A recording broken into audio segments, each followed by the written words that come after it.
હા, હું છું ને. છાણ વાસીદા લાવવું, મૂકવું, ભરવું, ટીપવું, આ બધાય માટે તો મને રાખ્યો છે. તમે ચૂપ રહો. વચ્ચે બોલવાનું કોણે કહ્યું તમને અત્યારે? અને ભાભી, તમારા હોય તો હાલો, નહીં તો તમે રહ્યો ઘરમાં. એ માયા, એ મહામાયા, આ દયા ભાભીના ઓરડામાં અંધારા હોય અને તું અજવાળે આમ ગરબા કરવા જાય, તને શોભતું નથી હો. એમાં અમે શું કરીએ? કોકના ભાગ્યમાં અંધારા હોય તો કોકના અજવાળા, અને અમે થોડો અમારા ભાઈને વાણ માટે મોકલો તો.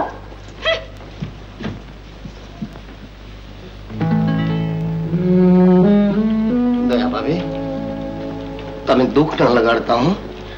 પાનચંદભાઈ, તમારે બહાર જવું હોય તો જાજો.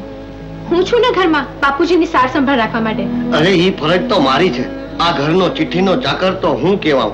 તમારા તો એ ને હસવા રમવાના ને આનંદ કરવાના દિવસો ગણાય. તમારે જાઓ. બાપુજીને કઈ જોઈતું કરતું હશે ને તો હું ઘરમાં બેઠો છું ને. એક કામ કરો પાનચંદભાઈ, તમે આનંદ માણો, હું બારીએથી જોઈશ. મારા નણંદબા ગાતા હોય એ તમે સામે ઓટે બેઠા હો. અરે શું વાત કરો છો ભાભી?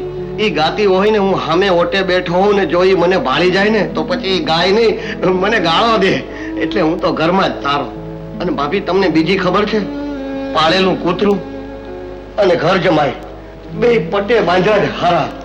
એને છૂટા મૂકો ને તો ગામની ગલીઓ ગજાવે. આમ ઓછું શું કામ માણો છો? કહું, તમે માનો કે ન માનો, પણ તમારા દર્શન કરું છું ને ત્યાર પછી જ મારો દિવસ ઉગે છે. તમને જોઉં છું ને તો મારી માં, મારી બેન, મને બધું જ તમારામાં દેખાય છે. અરે મારું આખું કુટુંબ જાણે અહીં જ છે. અરે કોઈ છે? પાણી આપશો? આવો બાપુજી.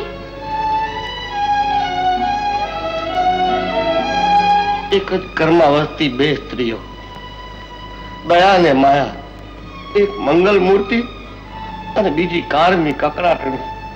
એક બોલે તો મોઢામાંથી ફૂલ ઝરે અને બીજી બોલે તો કાનમાંથી કીડા કરે.